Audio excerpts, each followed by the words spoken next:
How's it going, guys? Welcome back to another video. This time we are looking at Damon's redemption once again on F1 World Grand Prix on the Dreamcast as we now head to the streets of Monte Carlo once again. As you can see, a bit more detailed than the track was yesterday.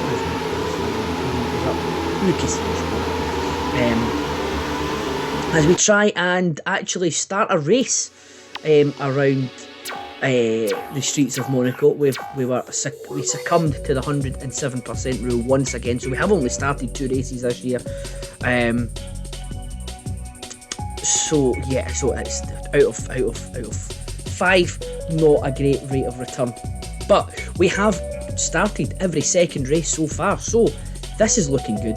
We may get ourselves on the grid for the Monaco Grand Prix. Yesterday's one was a struggle on the Tyrrell's Last Dance season. The car handled horrifically. I said many a time, it had the turning circle of the Titanic, so that wasn't good. But we'll go and see what we can do here. I need to get, obviously, double check the controller to make it. Yes, we'll do that. To make it slightly easier to at least accelerate and brake as we head to the qualifying session. So let's hope that we can get we can pull together. Yes, I think that's the correct terminology. At least some good sections. We just need to start the race, I think, at this point, and then anything we'll see what happens at that point as we head out onto the track. Ooh, sandwich here. We played pinball a lot in yesterday's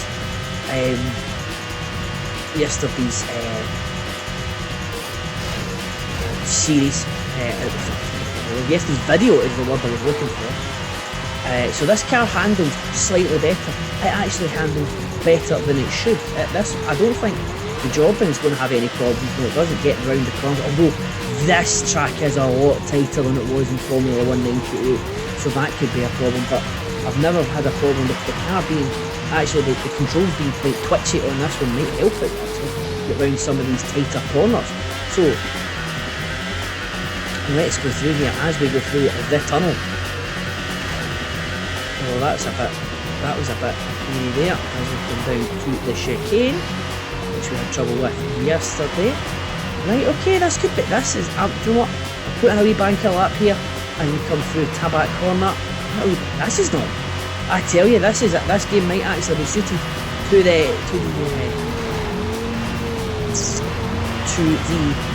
controls, the twitchy controls of the Dreamcast. Although that's slightly more square than it should be. That's a strange one there. So the last few corners are a lot tighter. And then the whole track seems a lot tighter. As we head up to Sandbot once again. Here we go. So we had a question in the comment section for last week's Damon's one. What happened to the Dreamcast? The Dreamcast, anytime I played a Dreamcast game, it was one of these ones I always wanted. I had the PS1, and then I'm a big Arsenal fan. They were sponsored by the home kit was sponsored by Sega. Their away kit at the time, 2001, I want to say. The away kit was sponsored by Dreamcast. I desperately wanted, and was it Premier League Stars 1999 or 2000 looked amazing on the advert. I desperately want a Dreamcast, never bought one. But any time I have played a Dreamcast game since I've always been blown away by how it was slight. I think it might have been ahead of its time, really. It had internet connectivity in the year 2000. I didn't have a thing. I couldn't get connected to the internet. I couldn't get connected to the internet. What's happened here? Why am I stuck? What's happening here? I'm stuck. Are you joking?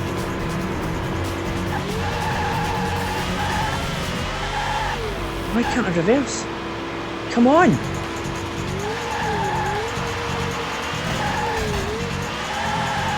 Right, okay. Don't know what happened there. Well, I do know what happened there, I get stuck. Yes. So the Dreamcast was, yes. The Dreamcast had infinite connectivity in the year 2000, in 1999. Well ahead of its time. I just don't think the people were ready for something. And then you have the PlayStation 2 coming out. It had absolutely masses of games. I just think, I mean, the Dreamcast, wrong place, wrong time. I think, or right place, wrong time. Because anytime I play the Dreamcast game, they look amazing. I mean, look at that. I mean, this is a game that came out in 1998. Well, it must be. I had internet connectivity well before the year 2000, because this is a game based in the 98 season. So, yeah, I mean, this is a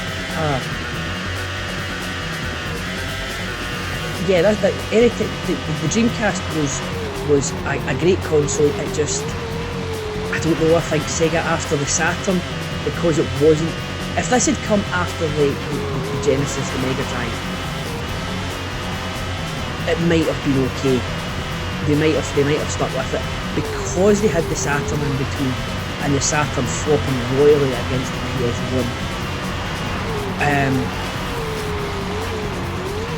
I just think maybe they were, I don't know if Sega were just a bit trigger happy and binning the Dreamcast. I think it got binned a lot quicker than it should have done. I don't think, and correct me if I'm wrong in the comments, please, I don't think the Dreamcast even lasted that much longer beyond the release of the PlayStation 2. I think it was going well before that. If it did have a crossover, you're talking months instead of years. I mean, just Sony just came in and blew everybody away. Starting with Sega, with the obviously Trump from it, that famous E3 for those who know, when the guy came out and all he said was $2.99, basically undercut the Saturn by $100 or something. The Saturn was dead in the water at that point. And the Dreamcast never. I think the Dreamcast was just a victim of Sega being a bit trigger happy. I could, who knows?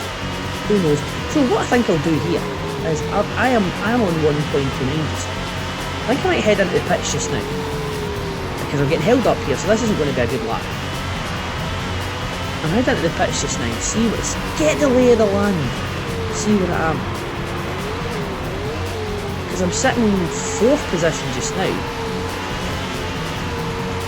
And I was 4 seconds back at that point, and I just kept getting held up. So 4th just now, I'll take that. How many people have actually, let's have the stand, let's see how many people have actually done a lap. So alright, okay, excellent, we're ahead of Jarno Trulli and Esteban Tuero. That's where we should be. Not that far ahead of them, but as long as we're ahead of somebody. We are about a second down on Eddie Irvine. Heinz-Harald Frentzen had a good lap. The Williams cars haven't been performing that well. As I'll accelerate the time a wee bit.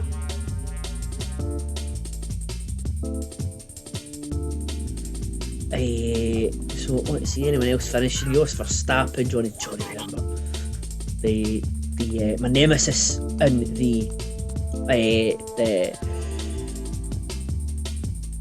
Tyrrell series, ruined many a race for me so far. There's Ricardo Rosset, the man, Ricardo Rosset. So, right, so I'm behind Mika Salo, so I'm behind a Sauber, and I'm behind a Minardi. How many people are on track? So there's Wirtz, Panis, Rosset, Barrichello, Diniz, right, so there's a few people on track.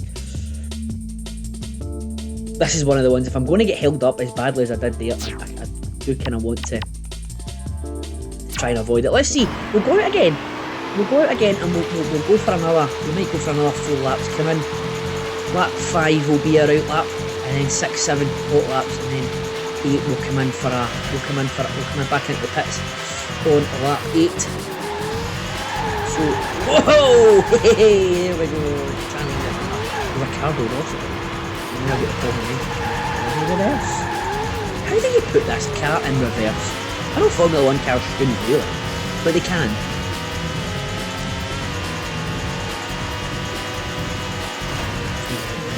Casino Square. I mean, that's Casino Square. That's I think the second one's obviously Casino Square, but they're both just. I just think that's both of Mirabola's. What's the hill? The game has got that corner there as Mirabola. I always thought Mirabola was. Am I confusing Mirabola with something else? What's the hill? Okay, when I had my fall. Go and check out yesterday's episode in the Tyrrell's Last Dance to find out the story of the fall in Monte Carlo. It was my first question after the fall. I didn't put that in the story. My first question after the fall was it at least spectacular? To which everyone around me said, or I was there with my dad and my uncle and my cousin, and to a man they all said, no, it wasn't spectacular.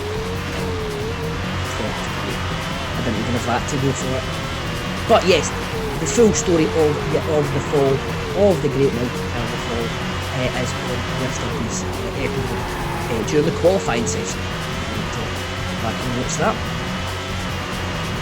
It was then followed up by quite the rant on what tracks should and shouldn't be on the Formula 1 calendar. Again, go back and watch that, and if you want to leave a comment on that, please wanted to get your thoughts on some things. So, and thank you to any of you who have already done that. That's great.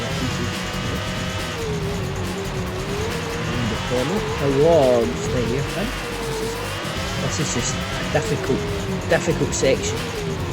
Again, struggled with this a lot yesterday, doing a lot better today. So I'm down half a second, but I think I can hopefully make that up. This has been a lot better. I'm currently sitting in 9th, so that's fine. I mean, I don't mind that. Yep, who's that in front of me? A tilt in front of me. So let's you stay at my way and I'll stay at yours. Anyway, I didn't do that at all. I'm looking through the swimming pool section. We'll pass the turtle at least. So this lap might be slightly ruined. And is it a turtle? I can't. Is that a turtle? It's a McLaren! It's a bloody McLaren! Oh! Right, I've ruined everyone's race. Because I'm round the wrong way. Come on! Okay, so this hasn't gone too far. But this is it, lap 7. This is the one. Lap 7's the one. If I don't catch up with, I need to watch that because that's a potential race runner there. If I get caught up in one of these situations where I need to reverse and I can't reverse. Past the casino.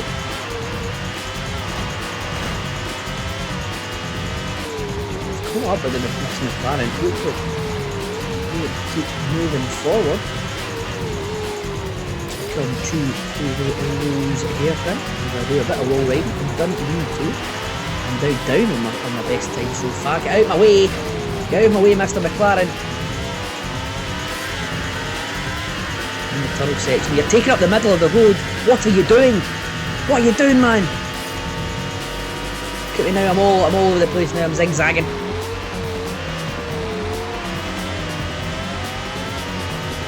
Who knows what's going to happen now? What my time's going to be like. That was very nice through to back there. And the swimming pool section's a lot tighter in this game than it is in real life now. But Damon is absolutely bossing this circuit just now. We could be taking another. Oh no! Oh no!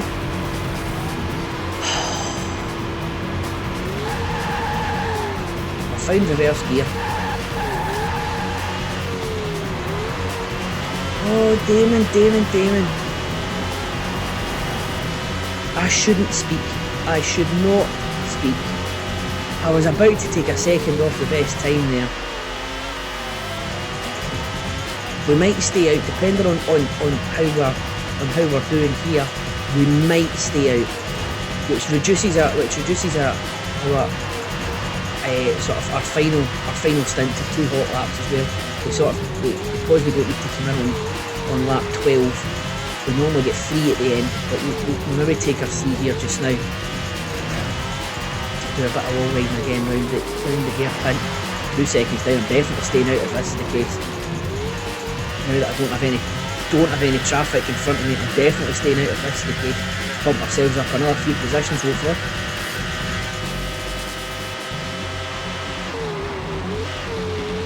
Maybe a bit too early there. Maybe not. Let's just see how we get on. That was very close to that barrier there. That was hairy.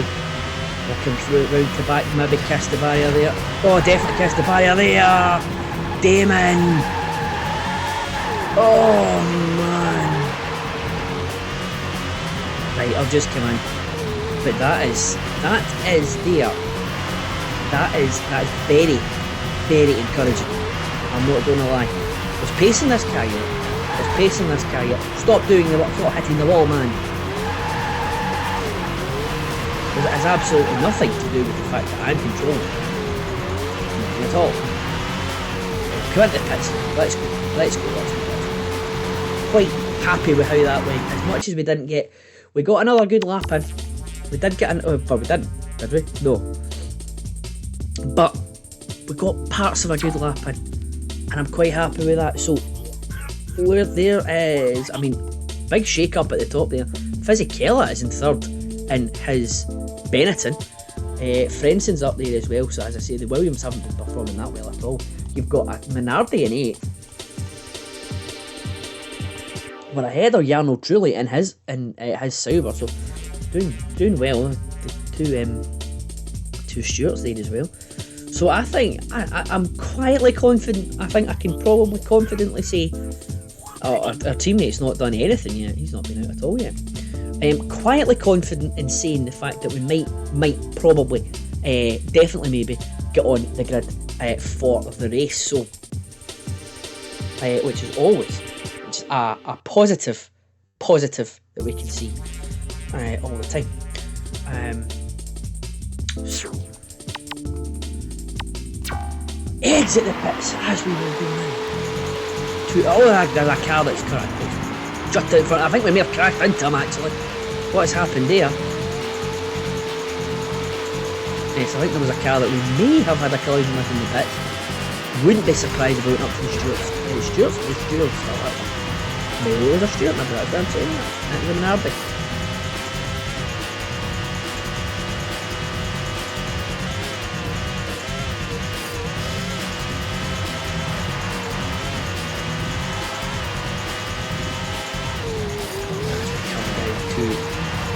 This game is called Mirabel, which I am convinced isn't Mirabel, but I will be happily corrected. Because I can't remember how it's going to do any. But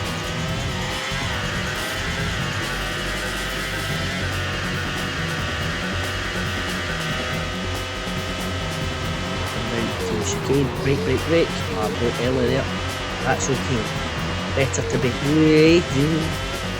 safe than sorry when it comes to that chicane, as I found out to my detriment yesterday. Whoa, pinball in a bit. Oh.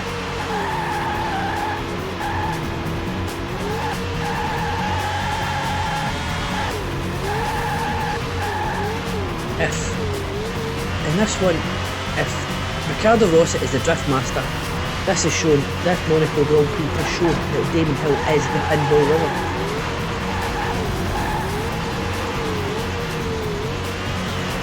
I've a collision with the Minardi. This seems to be. This is not for those fans, but for fans of Minardi, this is not an anti-Minardi bias. I can assure you that. That wasn't going to be a tiny back anyway, which is fine. That's fine. So we do have our 3 hot laps. get ourselves a wee bit further up the grid, hopefully. We're sitting at 11th just now, which we'll take because we've not been on the grid for 3 of the races this season. Is this going to be the turning point? Because as I found out yesterday, Canada's the next race after this. We're back over the pond, Canada, after this one, which could be another good track for us. That's very much in the guys, and it's very similar to Imola. You've got some tight corners, you've got some technical parts, but it is for cars with good straight line speed, which I think the Jordan, the tracks that we've been at, that we've actually qualified, shows that we could do something in Canada to get through the swimming pool. I'll almost spin again. Pinball Wizard, Spinball Wizard as well, as I just go through the last wee bit here. 3.5 seconds are going to come off this as it stands just now at the end of sector 2. We are going to go up to the start finish straight here, and we've put the car, that's 4.1 seconds down on our previous best, which has put us in provisional pole after 10 laps. We have put ourselves on provisional pole. This is very much like Imola indeed. Could this be the turning point? Could this be Damon's redemption? After all, it's just been a stuttering start to the season for Damon, getting used to the 107% rule and probably getting his feet back under himself after being in an absolute dog of an arrows car for 1997. He's got a decent car underneath him again for the first time since he won the World Championship, and Damon is going for it. We're down again. We're down more time here. As I do have a bit of a jump to the wall there.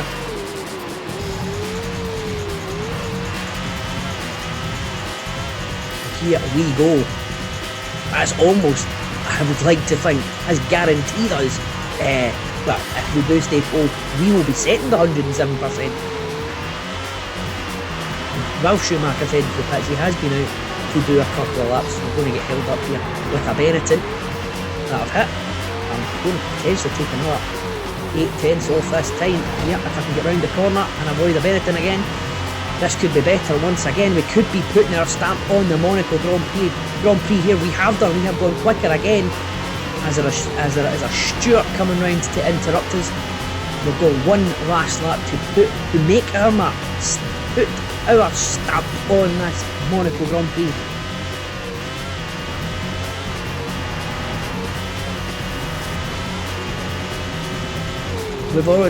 We have had 3 DNSs, we have had a second place, and we've had an absolute disaster from second place in Imola, where we eventually finished 13th.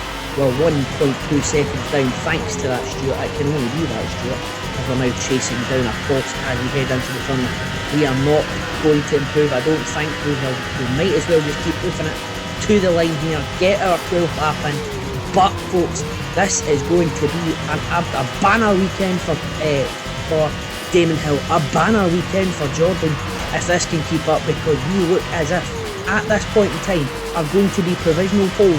Well, we are provisional pole for the Monaco Grand Prix of 1998 in the beautiful Benson and Hedges, Buzzing Hornets Jordan car, and we do need to watch that in the race, as I seem to have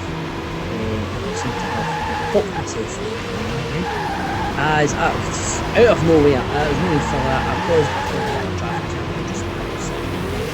Let me get on with it. 18 seconds. So we do need to watch that for the race, but as it stands, we will be provisional pole. We will be pole for the Monaco Grand Prix. We are pole for the Monaco Grand Prix by a whopping 2.1 seconds. We are up. We are up. We have blown everyone else out of the water there. Mika Hakkinen, who absolutely flew away from us in Imola. He was left in our dust in qualifying. But that means nothing. That's only Saturday. We need to head now to the Monaco Grand Prix of 1998. We'll skip the warm-up, we will just head straight to the main event. So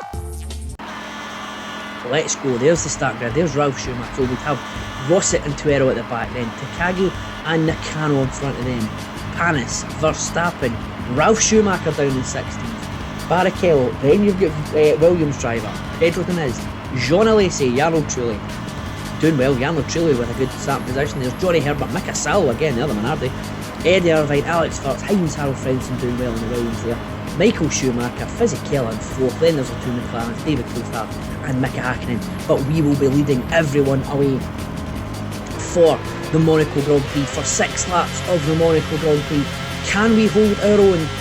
5 lights, and we're away, and it's been a poor start, we've had a wheel spin, but we've managed to keep it ahead of Mika Hakkinen as we head up to Sandevok when we get round the corner cleanly. Yes we can, as we head up the hill.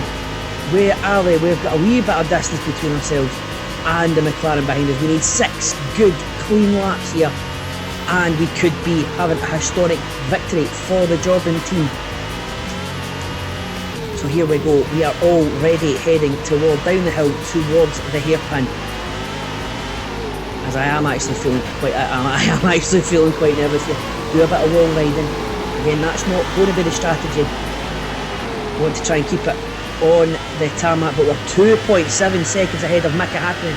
We have set this car up brilliantly. We haven't set the car up at all, I don't know how to set up a Formula 1 car, but the team have set up this car brilliantly as I head through now down to the chicane, as we now just come down toward Tabac and the swimming pool.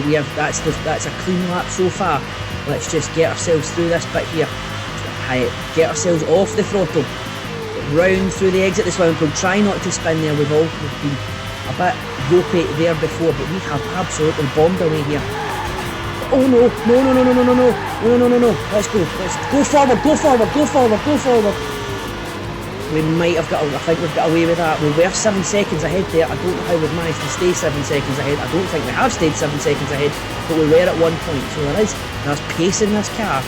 As we head to lap 2, we are still in the lead. Thankfully, after that issue at Raskas, we have pulled away from Mika Hakkinen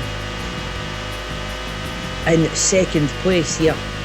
So we have exercised the demons that were Imola, and certainly exercised the demons that were Australia, Portugal and Spain, where we're actually racing now. We're racing now and we are leading now. Damon Hill shown why he was world champion in 1996, showing why he was hard done by getting sacked at the end of 1996 as world champion to go and drive for a backmarker Arrows team, showing why he should have been world champion, or could have been world champion in 94, dragging the Williams team in the worst of circumstances through that season, and showing why he could have been world champion in 95 had a better season. Damon Hill is one of the best drivers in Formula 1 history, as he now has taken Jordan potentially to their first victory. We are so far ahead. Let's just get round Anthony Rhodes and Raskas here, and back through. There we go, and we are going on the start-finish straight once again. We have finished lap 2. We are 8.5 seconds ahead of Mika Hakkinen in 2nd place. This is dominance. This is an excellent drive from Damon Hill as we head up the hill once again for the 3rd time towards Casino Square. We did have a wee kiss of the barrier there. We spun, but we're still facing the correct way. That is a good bit of luck there. My goodness, let's try and not do that. We needed 6.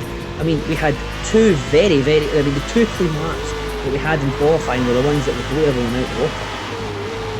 And we've had the cleanness of the laps so far have shown that this car is a beast. We are now 9.5 seconds ahead. We've gained another second at the first half of this lap, so we can afford to take our time and make sure that we navigate the chicane out of the tunnel. Well, we've got time to make sure that we can ease ourselves through Tabac and the swimming pool section here. We need to make sure we can ease ourselves through the last couple of corners as well, because we can make that up, no problem. Look at if you look at the top left hand, we are miles in front. We need to avoid doing that though. Let's be honest here, we can't afford to keep doing that.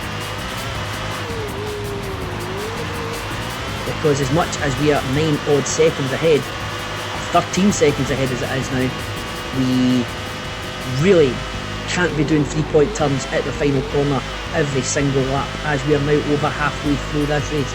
We are now in lap 4 of 6 for the Monaco Grand Prix. We're actually seeing number 22 in our sights here, so that's going to be Ricardo Rosset. We have bossed this Grand Prix so well that we might actually be close to lapping a car, which we did lap a car in. We did actually lap a car in Brazil, which made me prematurely think that we'd won the Brazilian Grand Prix. Finished second in that one, so we are on 6 points. But we could be on 16 after this race here. 10.9 seconds ahead now of Mika Hakkinen.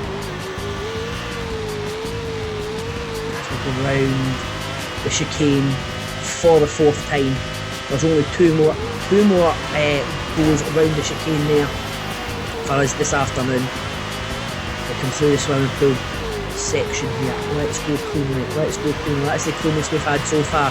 Let's just get ourselves round here as well. I think I just need to remember this is slightly tighter than it is in real life now, and I'm not driving the same cars as we do now. So we've had to do another 3 points there at the final corner, but that's okay because we have built up such a lead. This has not been a 15 seconds ahead now. This hasn't been textbook by any stretch of the imagination. But it's not how you get round, it's how quickly you get round. It's making sure that you get round all the laps, all 6 laps before anyone else does. And that's what we are doing so far. We've almost done another donut just at the other side of the casino. It looks as if whoever is in 22nd place, it was Rosset that started there, is entering the tunnel now. I don't necessarily want to catch up with them because I don't want to have to deal with traffic, because that's where one crash could put me into a spin, then I need to recover, and then the 15 seconds could be got up. It's now 12. We were 15 seconds up, it's now 12.9, so let's call it 13 for argument's sake. I've somehow managed to change my view as well. That's not helped me. So that's the chasing pack now coming round through the tunnel. That's then just got to the chicane, so that's exactly why I didn't want to encounter traffic, because you just don't know what's going to happen. That's the best I've done. That's the best in the race that I've done at the exit of the swimming pool. We come to La Rascas, as I've now hit the water again. Let's get ourselves moving here. Come on, Damon. Don't mess it up now, son. So the 13 seconds is now down to 4.6. This is going to be a lot tighter than it should be on the last lap. Damon Hill has blown everyone out of the water, was 2.1 seconds faster than the next closest man in qualifying. He has been at one point over 15 seconds clear of the chasing pack. But the nerves must be kicking in now for Damon. He's not won a race. He almost won the Hungarian Grand Prix in the Arrows, which would have been a famous win for him and Arrows. Arrows, famously the team with the most entries in Formula 1 history, never to have won a race. Especially up to that point anyway. I think they probably still are. That would have been a famous win for Damon and Arrows. Jordan have never won. Damon hasn't won since 1996. So the nerves are kicking in that cockpit. There is a Tyrrell in front of us there. We will try and do our best to keep away from them, at least until the start-finish straight. But there's some erratic driving. coming from that Tyrrell, and which not going to help our cause here. As you can see in the top right on the map, that looks as if the chasing pack are coming round the swimming pool just now. I've managed to squeeze myself through. He's going to be a roadblock for everyone else as he passes us again. He's going to be more. I was almost a roadblock for him, but Damon Hill, 6.5 seconds down the road, is going to win the Monaco Grand Prix. A fist pump from the cockpit of Damon Hill. The Jordan team pit wall is going mental. As you can understand, this is the first time that Jordan Grand Prix have ever won a race. There he is, top of the podium, Mr. Damon Hill. The two McLarens are second and third, bowing down to his superior driving ability. Look at that, Damon. Enjoy it. You're back on the top step, my man. Look at the absolute jubilation coming from the top step there. So 3.9 seconds was the gap eventually. It was up at 15, which meant we did have a bit of leeway in what we could do. But you know, it was a bit hairy at some points, but we got there in the end. We crossed the line first. We finished those 6 laps, as we said, before anyone else. So what more could you ask for? So here we go to the driver's standings. We move up, we get 10 points, and we leapfrog Eddie Irvine, Alex First, and Heinz Harald Frentzen to sit in 4th place by ourselves. Mika Hakkinen is absolutely running away with this championship. He's now 24 points clear of Michael Schumacher in 2nd place after his 6 points. Schumacher could only get 5th place for 2. As we go further down, there's Fisichella with his 3 points today, gets him, puts him in 9th. And then we've got Mika Salo there as the last point scorer. So Jordan now, again, we leapfrog Benetton and Williams now into 3rd place in the World Constructors Championship. So we are consolidating that there, and hopefully this is just going to be the start of something good for the Jordan team and for Damon Hill, as we will move on to the next race. As we're going to see here is the Canadian Grand Prix. So I hope you all want to join us for that one next time out. If you've enjoyed Damon's redemption this week, please consider subscribing. It would be greatly appreciated. You will find out when we drop this first, and when we drop Tyrrell's Last Dance every Saturday as well. But until next time, thank you all very much for watching, and I'll see you in the next one.